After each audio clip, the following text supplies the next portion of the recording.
Assalamualaikum. Waalaikumsalam. Apa kabar, Dek? Alhamdulillah baik, Mbak. Gimana Di sini kabarnya juga? Baik. Gimana? alhamdulillah lagi nih, lagi flu di sini. Soalnya udah eh, mulai musim hujan di sini. Oh, di Surabaya sekarang. Enggak, di Malang, Mbak. Mbak di Malang. Ini, Dek, suara sama gambar di sini jelas enggak, Dek, di sana, Dek? Jelas, jelas, jelas, Mbak. Ya, oke, oke, sip. Adik, di mana sekarang? Oh, T-nya? ya saya di Depok sekarang. Hmm, di Jawa Barat ya? Ya, Jawa Barat kerja sih di ini, kerja di ya Blok M, dekat Blok M. Ya, itu Mbak tidak tahu itu, udah pernah ke sana. Oke, sebelumnya Mbak makasih ya, udah ini nerima undangan buat ngobrol-ngobrol mid time malam ini. Ya, mau ngobrol apa ya? Mungkin sedikit flashback boleh ya? Kita langsung mulai deh apa ya? Boleh, Ini silakan, silakan.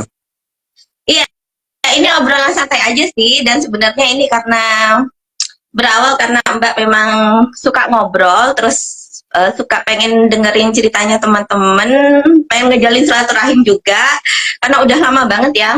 Mbak terakhir di kampus itu 2015, 2015 terus kayak ada perasaan pengen ngejalin sama teman-teman, terus ya udahlah pengen ngadain live Instagram kayak gini buat ngobrol-ngobrol sekalian ngejalin silaturahim gitu. Siap, siap. Nah, iya, flashback sedikit, awal-awal di kampus ya, karena kita dulu kenalnya pas di kampus, ini juga ya, dulu kita ndak banyak komunikasi juga ya. Mbak itu angkatan 2010, adik itu angkatan tahun berapa ya dulu ya? Saya masuk Trunojoyo 2012. Iya, berarti selisih 2 tahun ya, 2 tahun di bawah. Iya, dan kita cuma beberapa kali aja interaksi, makanya kemarin Mbak ini memastikan masih inget nggak ya kayak. Iya, berarti kemarin itu lulus dari kampus itu langsung ke Depok atau gimana tuh kemarin? Setelah lulus Trunojoyo, saya kerja di salah satu lembaga amil zakat nasional, Lasnas, yaitu Lembaga Manajemen Infak di Bangkalan, kurang lebih 2 tahun. Nah, baru setelah itu resign, persiapan beasiswa gitu. Jadi setelah 2 tahun kerja, 1 tahunnya mempersiapkan untuk kuliah lagi gitu. Oh ya, wah keren sih. Berarti dulu ini deh ya. Dulu S1-nya bentar dulu. S1-nya dulu Mbak tahu adik Fakultas Ekonomi ya. Jurusannya apa sih, Dek, dulu? Ya, saya akuntansi, jurusan akuntansi. Oh ya, jurusannya akuntansi, S1 akuntansi ya. Terus berarti setelah lulus itu kerja, terus setelah kerja itu berarti beasiswa S2 deh ya? Ya, setelah itu nyoba apply beasiswa, alhamdulillah pertama kali nyoba langsung keterima sih, alhamdulillahnya seperti itu ya. Wah, keren. Iya, iya. S2 di mana? S2-nya? Iya. S2 di UI di sini di Depok. Oh, wah, keren banget. Berarti itu 2000 berapa tuh, Dek? S2 kemarin? Saya masuk jadi kan lulus 2017 tuh. Setelah itu 2 tahun kerja di LMI sampai 2019, terus 1 tahun fokus persiapan beasiswa ya. Berarti 2019 saya keterima, 2020-nya baru udah mulai nyoba simak Maret itu, terus mulai kuliahnya September 2020 dan lulusnya 2022 kemarin sih, 2 tahun yang lalu. Oh iya, 2 tahun. Iya benar, 2 tahun. Dia berarti itu adik ngambil S2 masa COVID ya? Iya benar ya, masa-masa Betul, COVID. betul. Pas simak UI sih sebenarnya sempat kesini gitu ya awal-awal Maret itu, tapi pas beneran kok pas banget COVID itu balik ke Madura dan akhirnya kuliahnya memang full online 2 tahun sih gitu. Jadi memang mahasiswa online. Oh iya iya Wah, berarti S2 itu emang full online ya? Ya, masih pas S2 full online kebetulan memang karena COVID itu ya. Oh, iya iya. Oh ya, Dek. Berarti Ade itu akhirnya stay di Jawa Barat itu memang berawal dari karena dapat beasiswa ya, Dek ya? Kuliah, neruskan kuliah. Akhirnya sekalian aja kerja di Ya, sana gitu, enggak?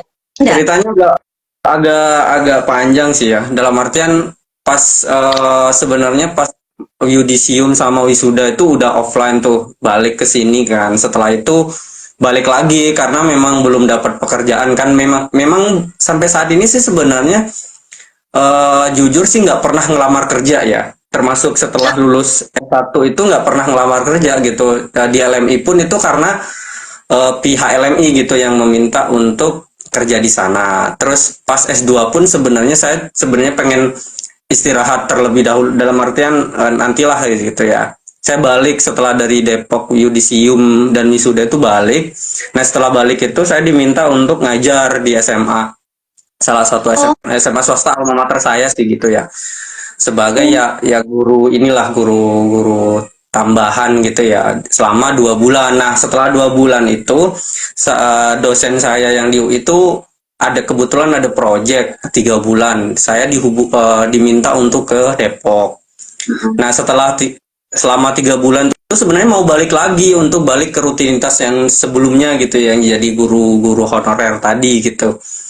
Tapi memang Mm-mm. alhamdulillahnya dosen saya tuh puas dengan kinerja saya selama 3 bulan proyek itu dan akhirnya eh, di dalam tanda kutip dicarikan pekerjaan gitu di Jakarta gitu. Jadi alhamdulillah setelah itu hampir 2 tahun sih sekarang stay di sini. Ya itu karena alhamdulillah ditawarin dosen gitu. Jadi secara secara official ngelamar itu sih nggak pernah gitu ya. Dalam artian ada penerimaan terus saya ngelamar tuh nggak pernah sampai saat sekarang sih gitu. Ceritanya seperti itu. Iya, keren sih, Masya Allah. Ya, emang emang ini sih, emang terkenal berprestasi sih dari dulu ya, mulai kuliah. Betul. Dulu kuliah juga Kebetulan, kayaknya siswa Jarum kebetulan. Ya katanya kebetulan yang berulang itu takdir ya. kebetulan. Dulu ya siswa Jarum juga ada ya kayaknya dulu waktu di kampus. Ya Mbak ada dulu, ngikutin. mm, dulu memang karena ini ya, dulu kan bukan beasiswa bidik misi. Kalau bisa dibilang kan memang sebenarnya mahasiswa kurang mampu gitu ya. Kalau memang secara apa, secara kategori finansial sih memang dari keluarga yang kurang mampu gitu. Tapi karena waktu itu nggak bisa daftar bidik misi, ceritanya itu pas 2011 sampai 2012 itu kan perpindahan tuh yang awalnya bidik misi itu pakai manual gitu ya, pakai dokumen-dokumen. Terus tiba-tiba di tahun 2011 2012 itu perpindahan ke sistem elektronik tuh. Nah, sekolah saya tuh belum siap untuk ke arah sana gitu, belum siap untuk transisi ke pendaftaran bidik misi elektronik sehingga saya nggak bisa terkendala lah masalah pendaftaran bidik misi itu ya hingga akhirnya Hmm. kuliah nggak pakai beasiswa.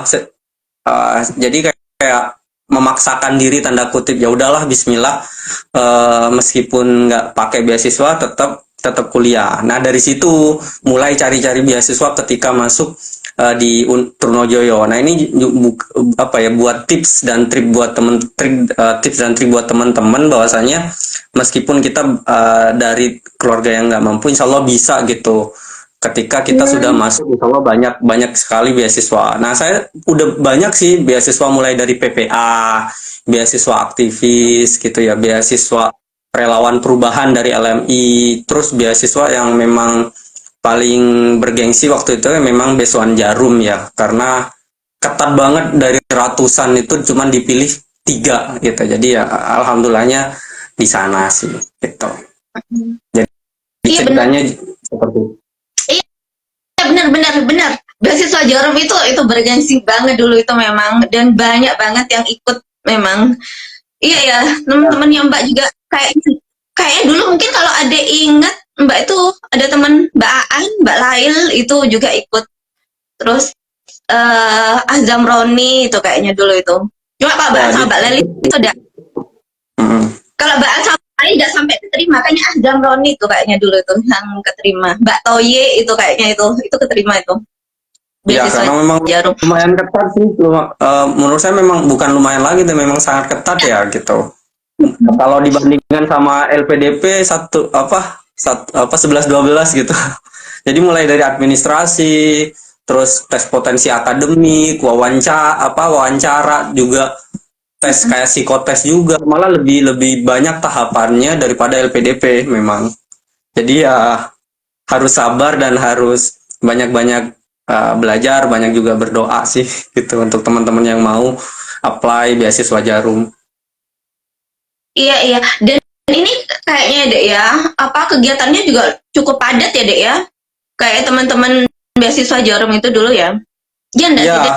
Ya, dan dan enaknya sih beasiswa Jarum itu tidak hanya ngasih uang gitu ya, tapi ada juga pembinaan-pembinaan gitu, ada acara-acara yang kita hadiri untuk meningkatkan capacity building gitu, personal branding dan lain sebagainya. Jadi banyak sekali acara-acara yang bisa kita lakukan, termasuk acara apa ya, kegiatan-kegiatan sosial, kepedulian terhadap masyarakat gitu. Jadi bukan hanya ngasih duit kan, kasarnya gitu. Mungkin beberapa beasiswa lain kan cuma ngasih duit gitu ya. Tapi kalau Ya. beasiswa Jarum sih ada kegiatan-kegiatan yang mendukung peningkatan kapasitas kita gitu. Itu sih enaknya. Iya iya.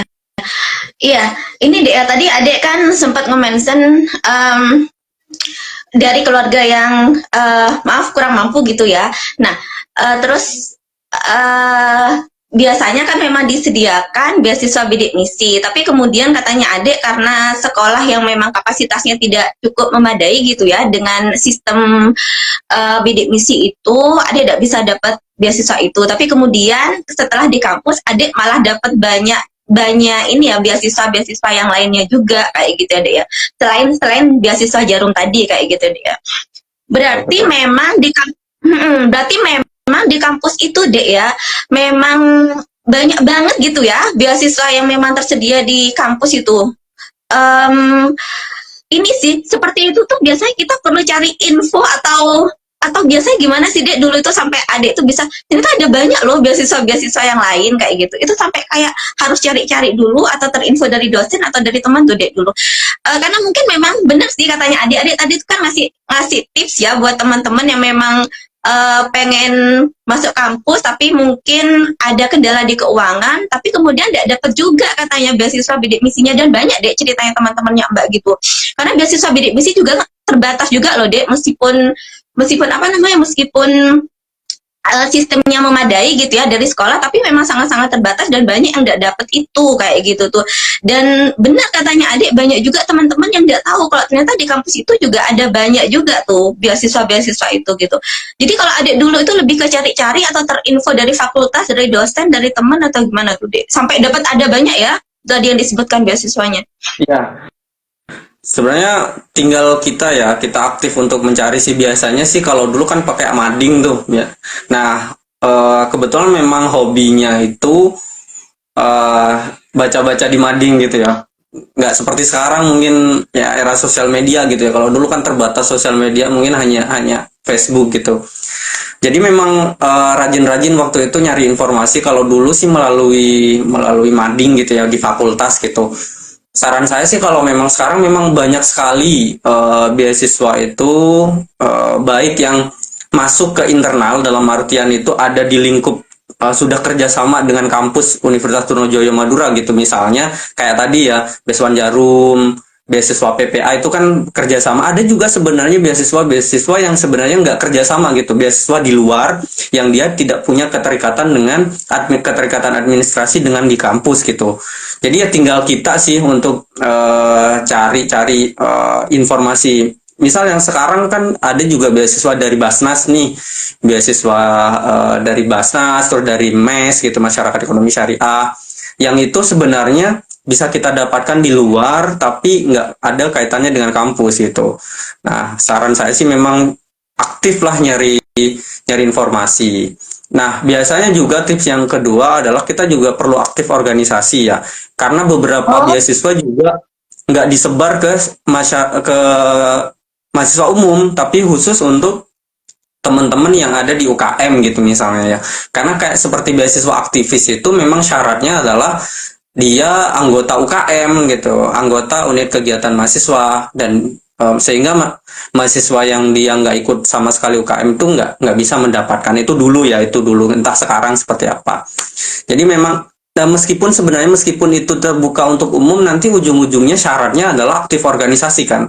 Jadi memang Oh, tips yang kedua memang aktif di organisasi, karena beasiswa itu pasti akan milih kan gitu, dari sekian banyak gitu pasti akan dipilih yang aktif organisasi, yang secara IPK juga bagus, yang secara benar. personality juga bagus gitu ya. Jadi memang ya kalau kita mau mencari beasiswa ya kita itu tingkatkan intelektualitas kita dengan cara meningkatkan IPK kita dan juga aktif di organisasi. Dua dua poin itu menurut saya wajib sih untuk untuk mendapatkan beasiswa seperti itu.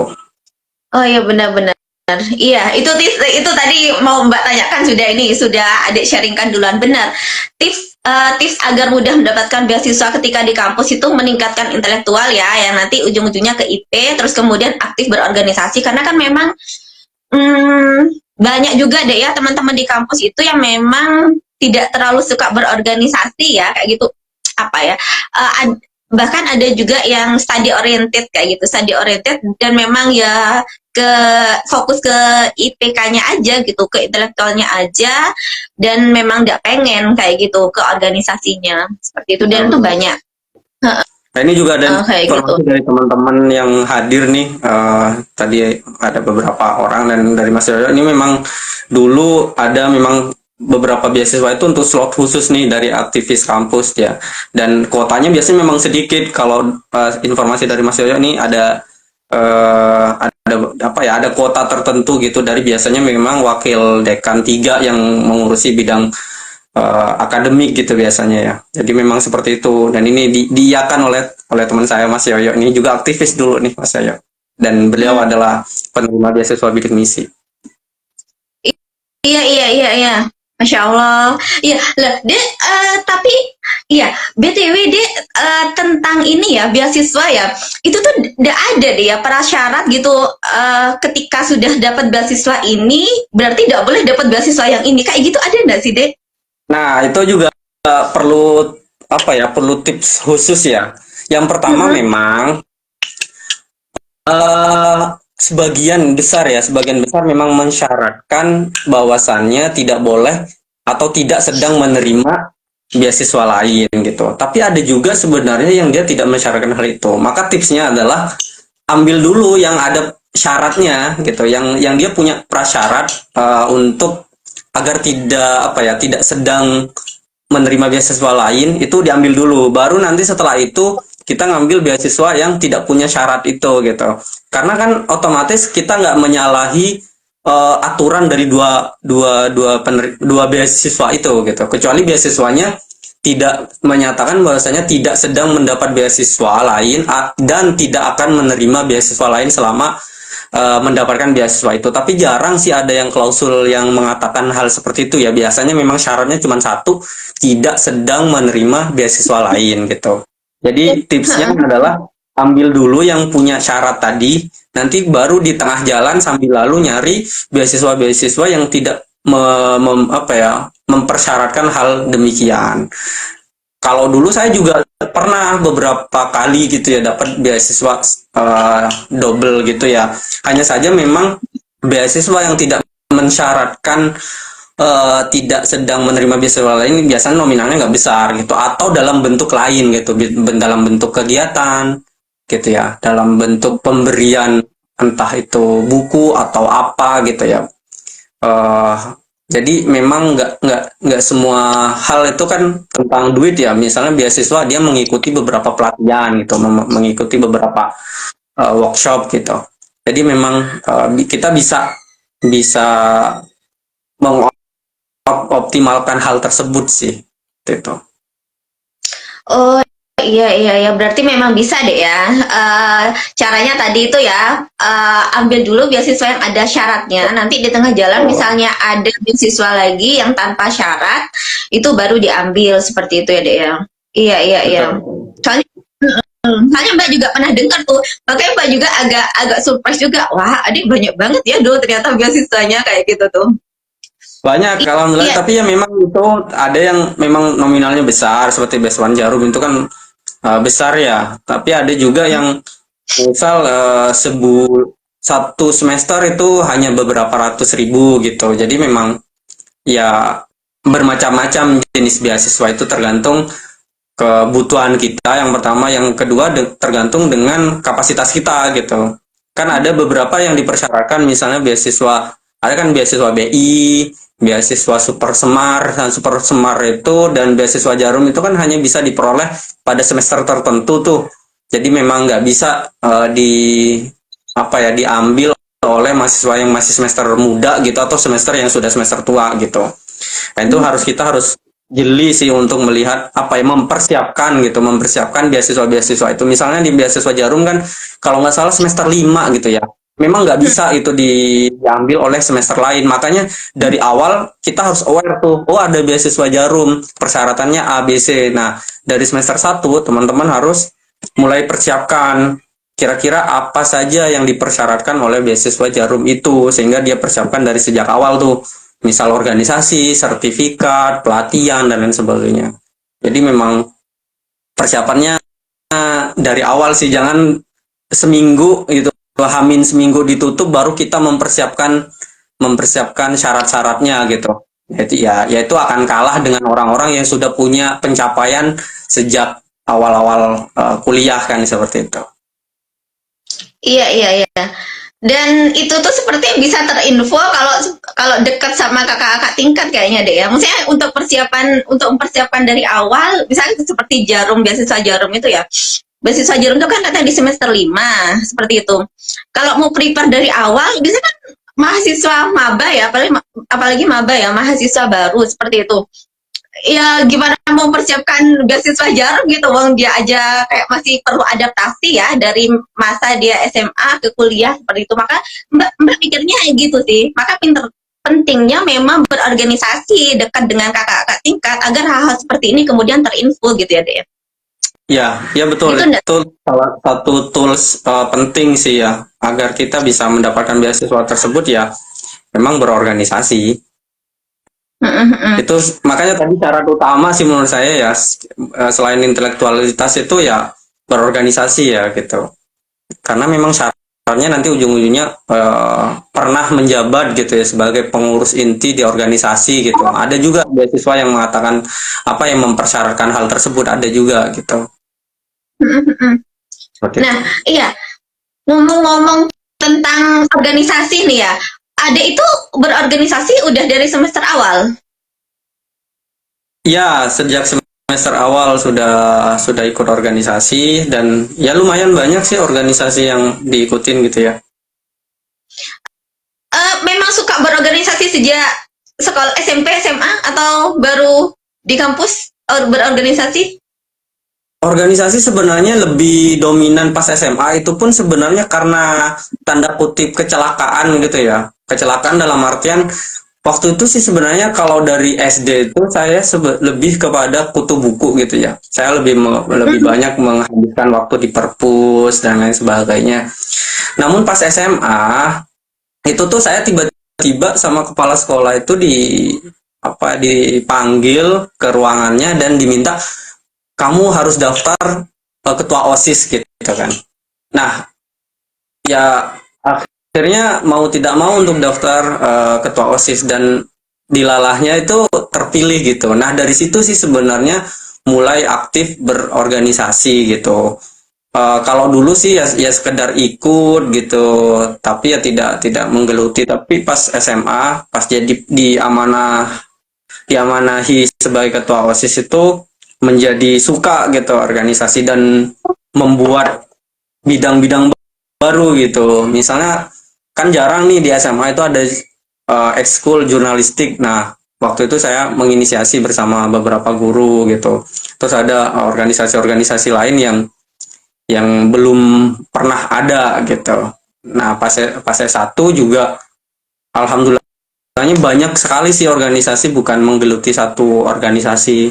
Dari situ sih pengalamannya ya, dari SMA ketika tiba-tiba diminta untuk mencalonkan sebagai ketua OSIS dan terpilih gitu. Oh Serba kebetulan. iya, kebetulan lagi ya. Masya Allah Mbak, kalau dengar orang-orang cerita kebetulan-kebetulan tuh kayak dihadirkan, nggak dihadirkan aja tanpa ikhtiar itu. So, jarang-jarang Mbak, soalnya jarang dapat yang kayak gitu. Biasanya Mbak ikhtiar dulu baru dapat, ikhtiar dulu baru dapat. Ini ceritanya adanya dari itu dihadirkan kayak gitu. Dapat pakai ikhtiar. Masya Allah. Ya. Oke. Berarti dari yang kutu buku tadi ya, dari yang kutu buku akhirnya suka berorganisasi kayak gitu. Nah, berarti sebenarnya adik cukup study oriented ya, Dek ya, sebenarnya Dek ya. Iya enggak sih, Dek? Banget. Atau enggak? Jujur banget ya, studi oriented. Dan memang nah ini ada Mas Yoyo bisa mengkonfirmasi, memang agak tanda kutip ambisius ya ke soal akademik ya gitu. Jadi kayak misal dapat nilai B plus gitu. Kalau teman-teman yang lain kebanyakan mungkin ya senang gitu. Kalau saya sedih malah gitu. Ya, gitu, Kalau gitu. ada Jadi sedikit ya.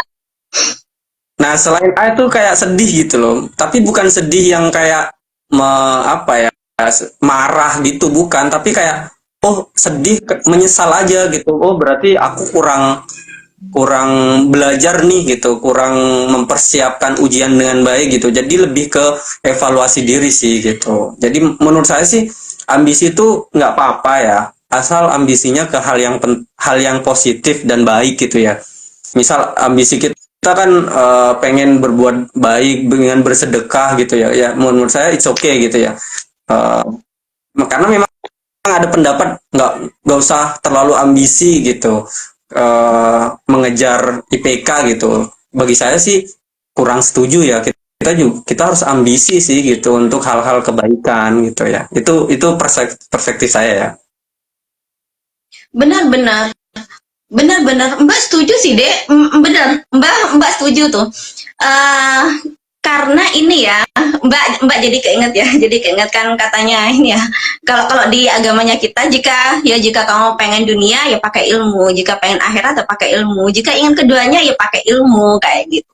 Dan ya benar kayak gitu. Kalau untuk hal-hal kebaikan kan Anda untuk ambisius, asalkan caranya emang cara-cara yang emang benar ya kayak gitu, yang hal-hal yang positif kayak gitu, bukan nggak ngerugiin orang lain kayak gitu. Mbak mikirnya kayak yang bukan karena kayak ngejar IPK terus kayak begadang buat belajar terus misalnya terus sholatnya jadi ini keteteran, nggak kayak gitu tuh. Iya benar-benar. Masya Allah. Terus kemudian juga kan sebenarnya deh ya Mbak itu ini jadi sedikit ngomongin ini ya, karena Mbak juga sangat excited juga ya dengan masalah agama gitu ya, tentang Allah kayak gitu.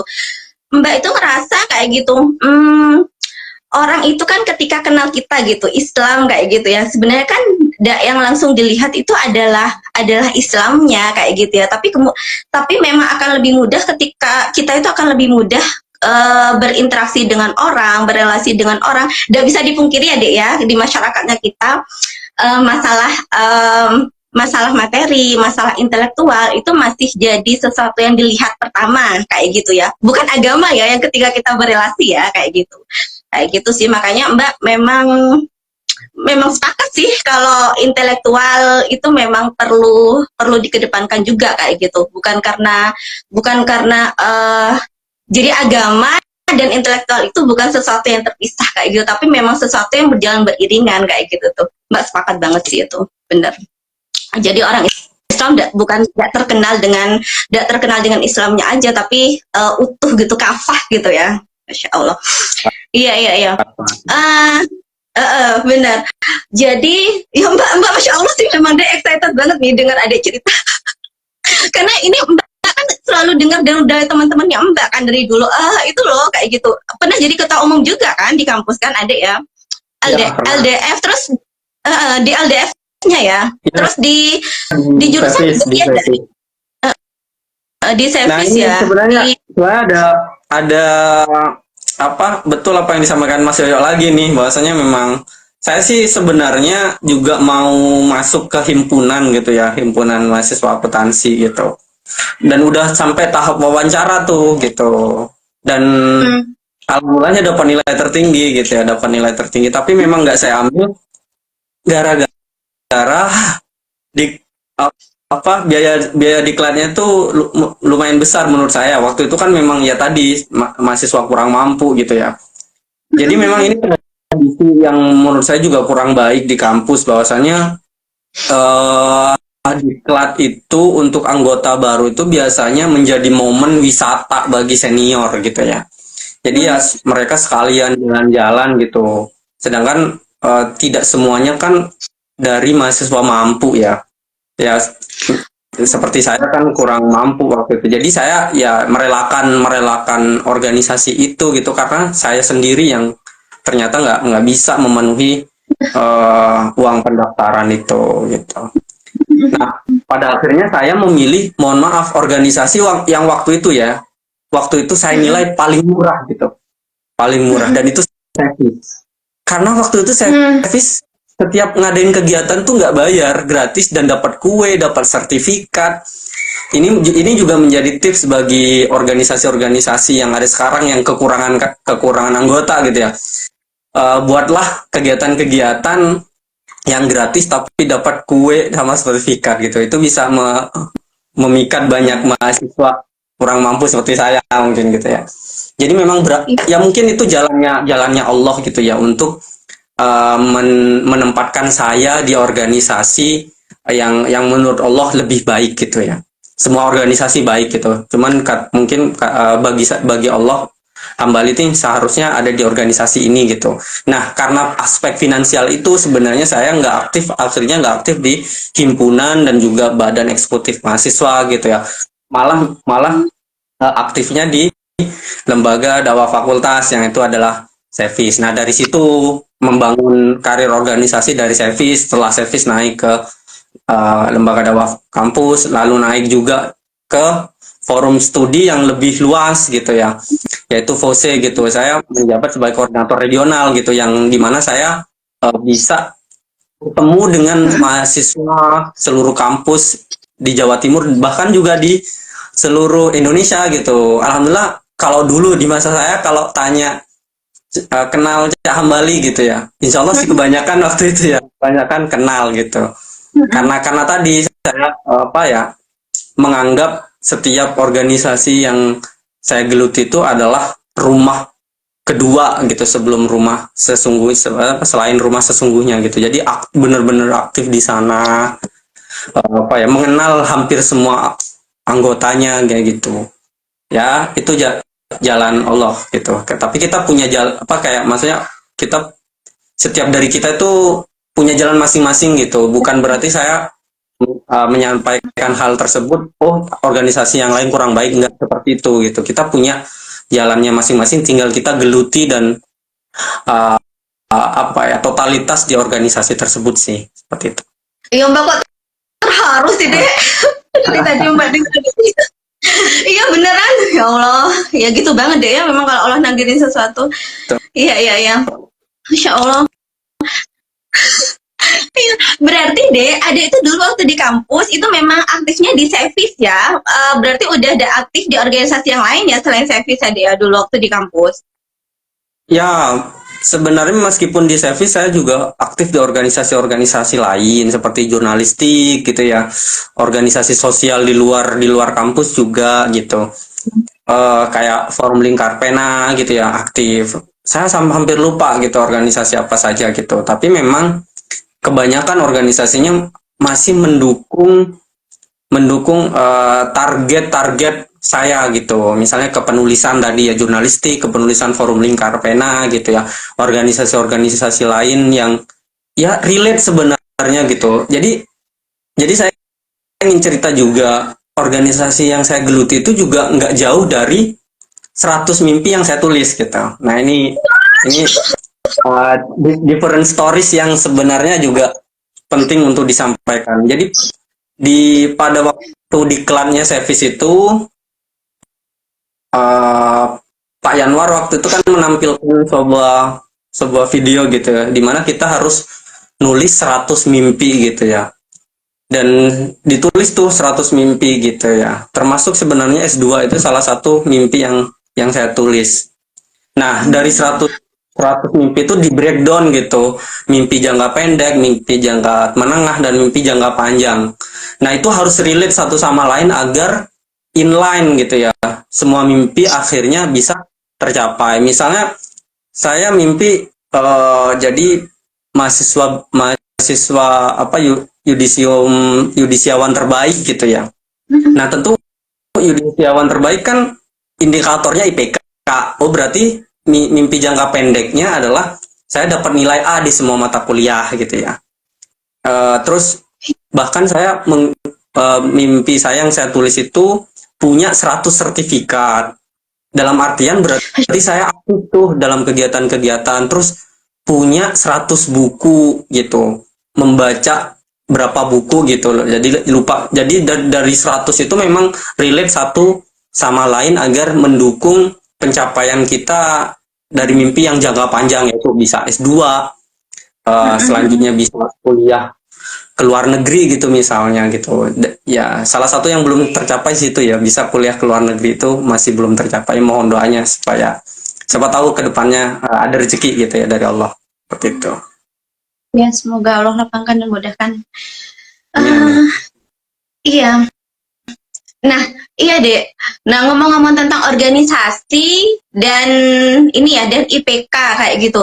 Berarti adik sendiri itu, kalau dilihat dari ceritanya ya, dari tadi, itu sebenarnya berarti tidak terganggu sama sekali ya Dek ya, dengan keaktifan di organisasi Dek ya. Terkait ini ya, terkait kuliah, terkait IPK, seperti itu.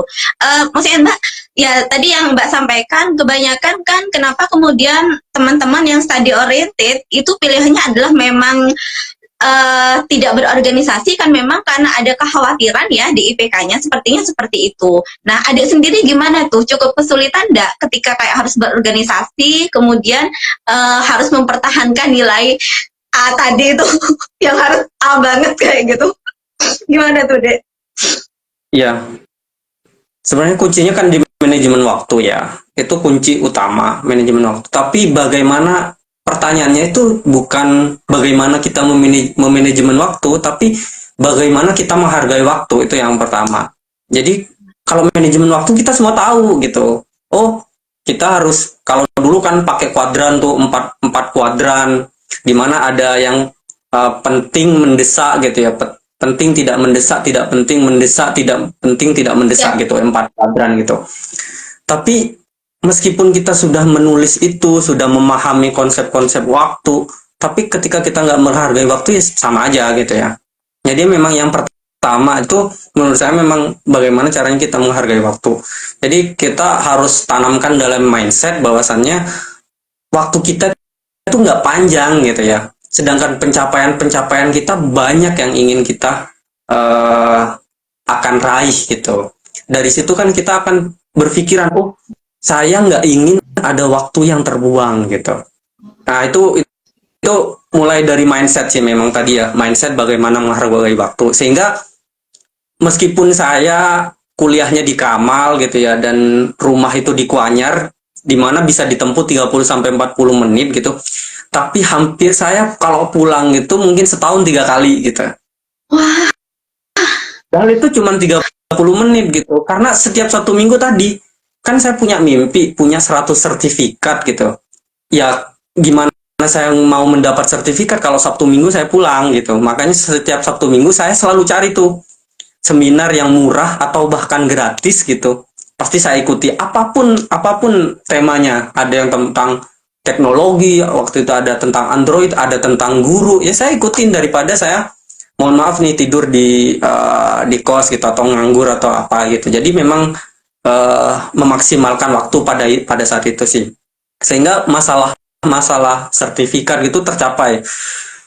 Dan ini izin informasi saja gitu ya, kan saya punya cita-cita dapat 100 sertifikat gitu. Dan sekarang saya punya 200 sertifikat lebih gitu. Dan ketika wawancara LPDP saya bawa tuh saya tenteng tuh waktu itu masih 160-an sertifikat, saya tenteng tuh di depan interviewer gitu ya, pewawancara. Ditanya apa itu Mas gitu. Ini adalah semua sertifikat saya yang saya dapatkan selama kuliah gitu. Ini sebenarnya Iya. untuk menunjukkan bahwasannya saya ya menghargai waktu, saya aktif gitu ya, mengikuti kegiatan-kegiatan yang ada di kampus. Jadi kayak lebih untuk meyakinkan pewawancara sih gitu ya. Saya bawa tuh 2 tenteng meskipun nggak dibuka gitu, tapi mereka percaya gitu. Oh iya ya, bagus-bagus gitu. Jadi nilai plus lah bagi teman-teman yang ingin apply beasiswa ya seperti LPDP gitu. Seperti itu Mbak, menurut saya tadi.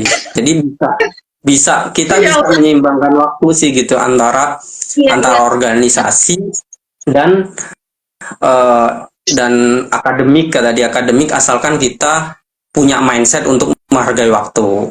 Nah, baru nanti di manage tuh, oh kira-kira di organisasi ini hanya rapat biasa, sedangkan ada semacam kursus gitu ya.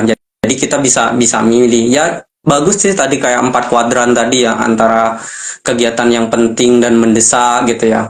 Mana yang dia mendesak dan tidak penting dan lain sebagainya, kita bisa bisa lakukan hal itu gitu. Asalkan mindsetnya udah tertanam gitu. Itu tips dari saya.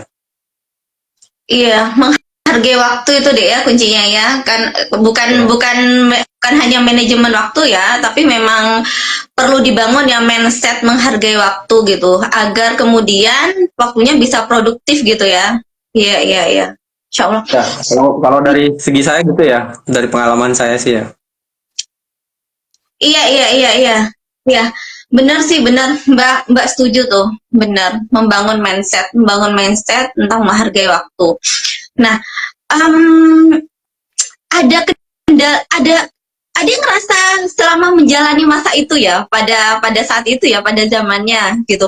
Ketika menjalani kuliah yang adik itu study oriented banget, kemudian dalam waktu bersamaan juga harus menjalani organisasi.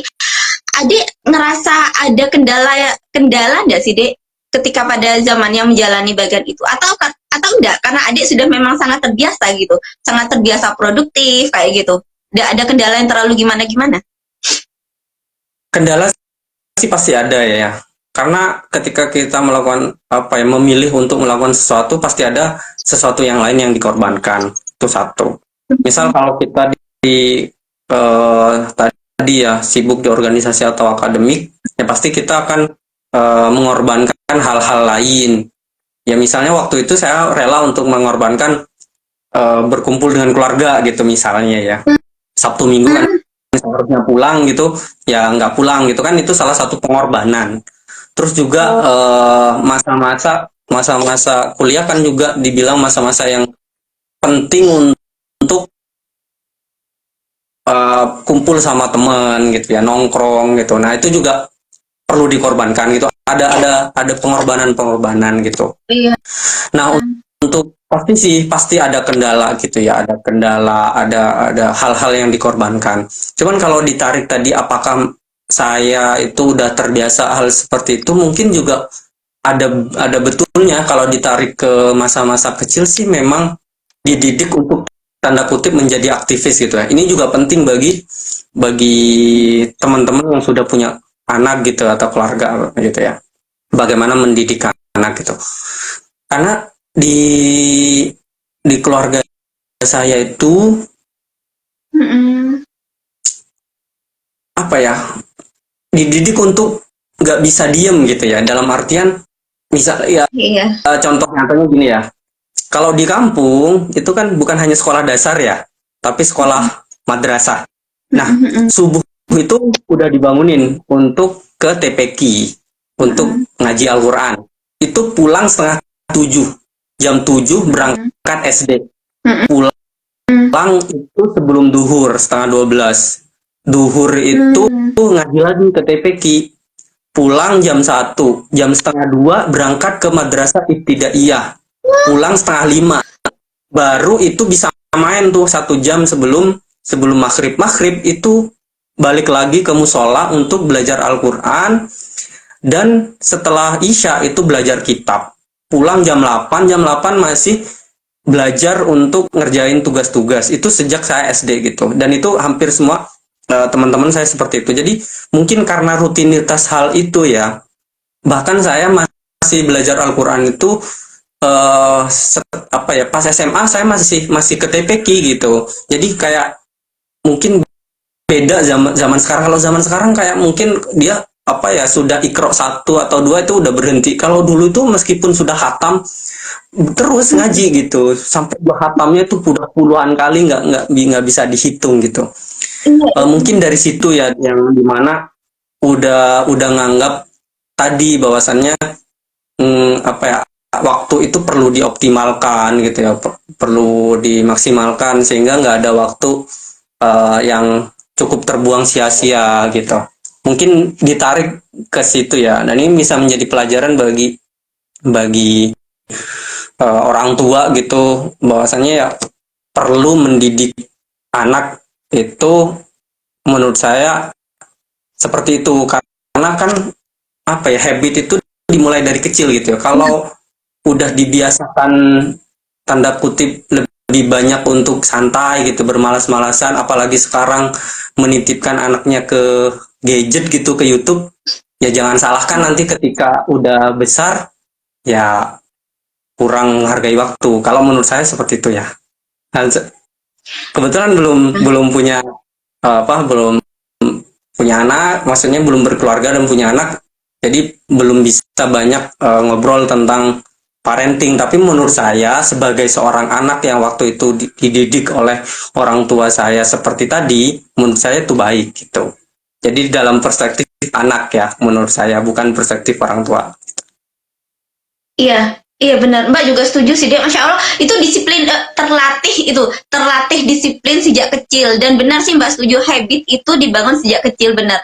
Jadi habit itu jadi sesuatu itu bukan terjadi begitu aja, tapi memang perlu dibangun dari kebiasaan kayak gitu. Bukan, jadi ketika kita ingin disiplin, disiplin tuh bukan bisa hadir dengan sendirinya, tapi perlu kita latih, dan kemudian bisa jadi kebiasaan kalau udah kita latih kayak gitu.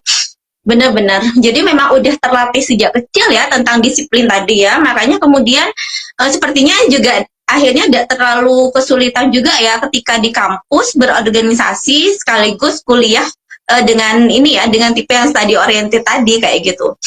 Iya. Tuh Masya Allah sih. Nah, kemudian ini sih Dek, mungkin ini tidak kerasa ya udah mau 1 jam aja nih. Jadi apa tuh deh impiannya Adek, Mbak? Jadi excited juga kan kalau ngomongin impian. Apa tuh impiannya Adek yang masih belum tercapai tuh? Tadi kan nulis 100 impian, 100 impian. Terus katanya masih mau ke luar negeri juga kayak gitu tuh. Ada apa lagi tuh Dek selain pergi ke luar negeri tuh impiannya Adek yang sekarang dalam perjalanan mau ke sana tuh Adek? Ada enggak sih Dek? Ya, itu salah satu impian tadi ya. Sebenarnya setelah 100 itu banyak yang sudah tercapai, saya buat 200 gitu. Jadi nambah lagi. Jadi memang mimpi itu mimpi itu nggak stuck gitu kan. Maksud kita buat itu hanya sekedar untuk memotivasi kita. Tapi ketika sudah banyak tercapai, kita akan buat lagi itu nggak ada habisnya sampai kita wafat gitu ya. Nah, yang di 100 itu, mimpi 100 itu memang yang belum tercapai adalah kuliah di luar negeri tadi yang pertama.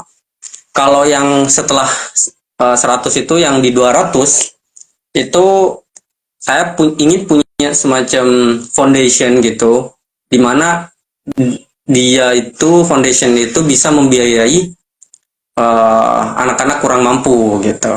Jadi pengen membuat sebuah foundation, membuat semacam ya ada semacam buat perusahaan atau usaha yang dia bisa membiayai foundation itu, dan foundationnya untuk membiayai masyarakat yang kurang mampu gitu, untuk bisa meraih pendidikan yang diinginkan. Nah itu cita-cita jangka panjangnya sih, pengennya seperti itu. Mungkin itu sih. Iya, iya, iya. Yang Iya. yang 100 tadi izin menambahkan, kalau yang 100 itu lebih ke diri sendiri gitu, impian untuk Iya. diri sendiri. Tapi yang 200 tadi itu lebih banyak impian-impian yang mencoba memberikan kebermanfaatan kepada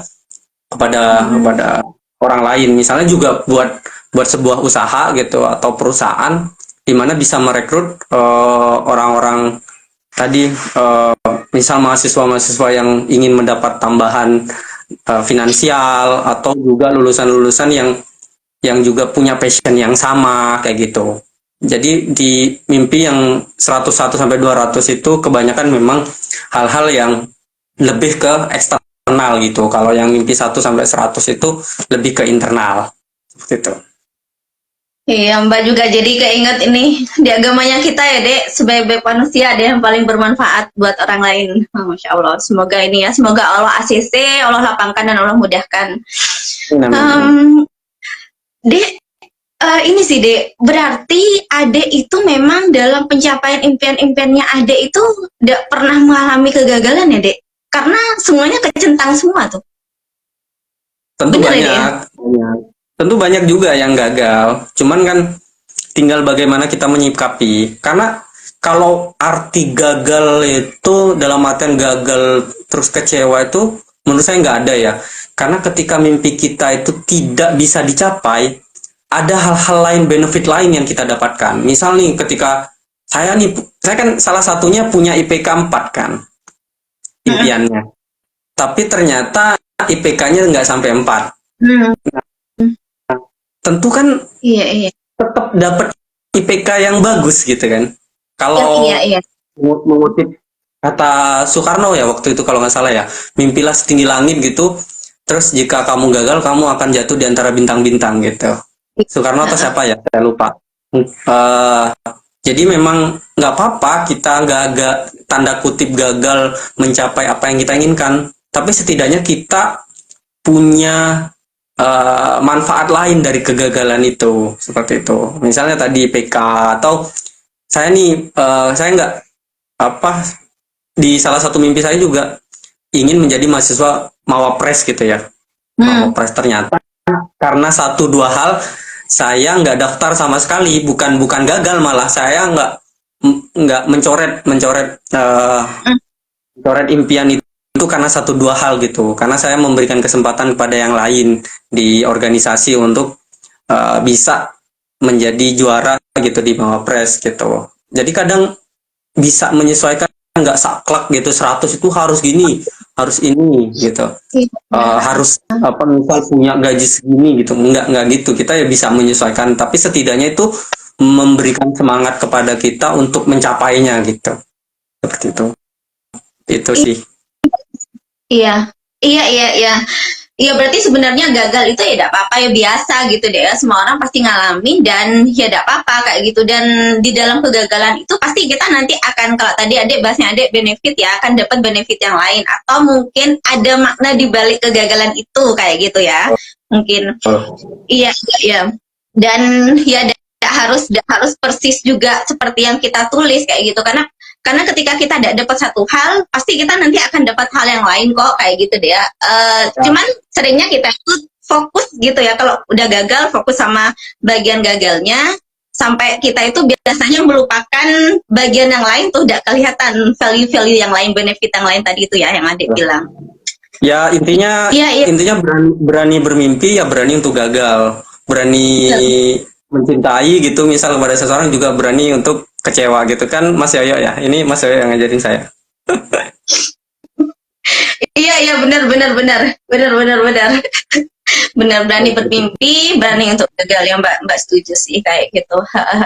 Insya Allah. Iya. Dan ini sih deh Mbak, barusan kepikiran, ya pantas aja gitu deh ya, Mbak itu sampai kayak ini ya, pantas aja gitu deh ya. Kemudian Allah itu selalu menghadirkan sesuatu ke Adek gitu tanpa Adek ikhtiar, karena dari cerita perjalanannya Adek itu memantaskan diri kayak gitu tuh, memantaskan diri sehingga sesuatu itu ya Allah hadirkan aja gitu, karena Allah udah ngerasa pantas ya udah dihadirkan kayak gitu. Kerjaan ya udahlah, nggak usah sampai nyari, dihadirkan. Kayak gitu tuh. Makanya Mbak kayak yang ya iya sih kayak gitu deh ya. Mungkin dan ini deh ya juga seringnya orang itu ketika ngelihat orang lain sukses, atau mungkin orang lain ketika ngelihat adik ya sekarang kayak gitu ya kan, S2 UI, terus udah dengan kerjaan gitu ya di Jawa Barat kayak gitu. Itu tuh mungkin mereka mungkin teman-teman atau yang kenal adik saat ini kayak gitu rasa adik enak banget gitu ya. Maksudnya kehidupan yang sekarang sudah nyaman banget, padahal sebelum kehidupan yang sekarang ada banyak step-step perjuangan-perjuangan, habit-habit yang dibangun, disiplin kayak gitu. Dan beberapa hal ya yang dalam tanda kutip adik korbankan, seperti waktu bermain dengan teman, waktu dengan keluarga kayak gitu. Sampai akhirnya adik ada di bagian cerita yang sekarang nih, yang kayaknya Mbak sendiri mungkin deh ya, kalau ada kenal adik, dengar ceritanya adik, Mbak akan bilang, kok enak banget ya, nggak pakai ikhtiar tuh, dicarikan kerja sama dosen, kayaknya beasiswa terus dari dulu, enak banget sih kayak gitu. Padahal kan ya tidak seperti itu juga deh ya, tapi seringnya yang dilihat orang tuh ya hanya permukaannya aja gitu deh ya, hanya hasilnya aja gitu. Bahkan padahal ada sebuah proses-proses yang memang harus dijalanin kayak gitu. Dan ini ya deh yang sering dilupakan orang, dan Mbak cukup miris sih kayak gitu. Bahkan di zaman yang kayak sekarang deh, yang teknologi makin canggih, apalagi di dunianya Mbak ya, Mbak kan ada di dunia jualan gitu deh ya, itu tuh yang digembar-gemborin selalu hasil kayak gitu. Padahal sebelum hasil itu ada banyak proses panjang yang perlu dijalanin kayak gitu.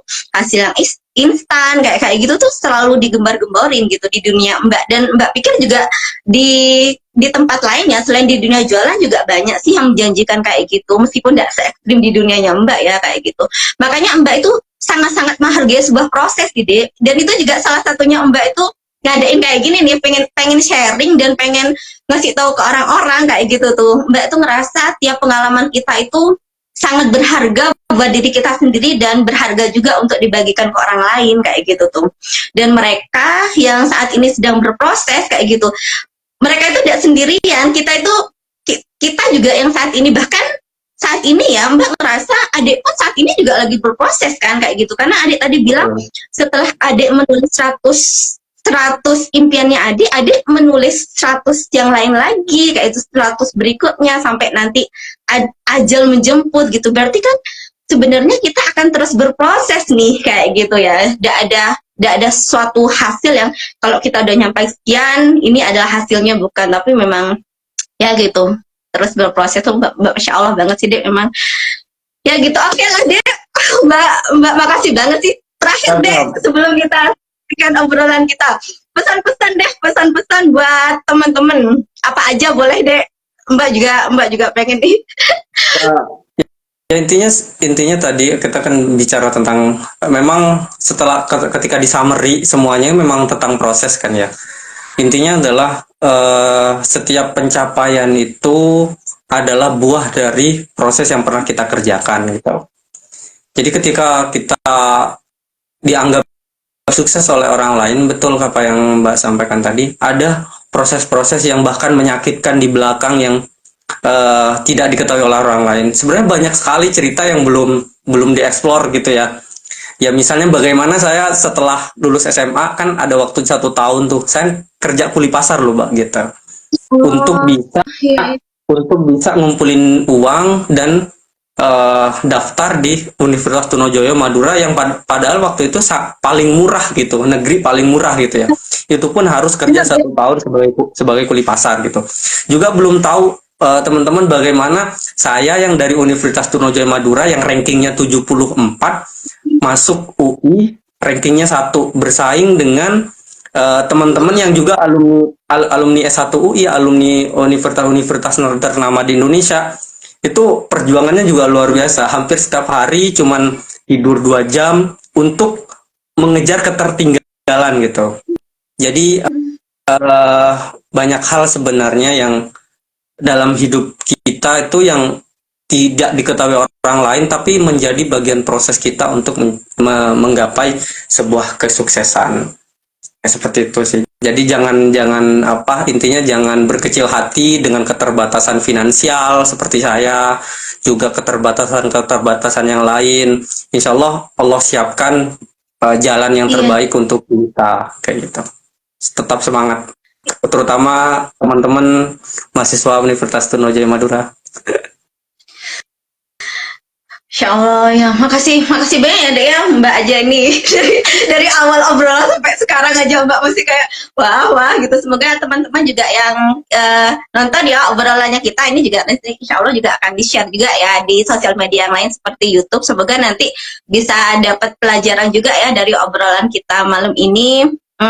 Semoga deh ya, semoga Allah lapangkan dan mudahkan semua yang lagi adik kerjakan sekarang dan memang lagi pengen adik capai juga kayak gitu ke depannya. Semoga Allah lapangkan dan mudahkan jalannya. Oke. Sukses juga, sehat dan sukses buat Mbak. Amin. Makasih. Oke. Ya, assalamualaikum. Waalaikumsalam warahmatullahi wabarakatuh.